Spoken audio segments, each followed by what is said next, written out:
Alright, I'm ready to weld my arms on now.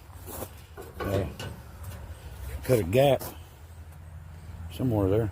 Cut a gap in this one so it'll fit down over that like that. Make a little stronger joint that way. But alright. Let us put it together.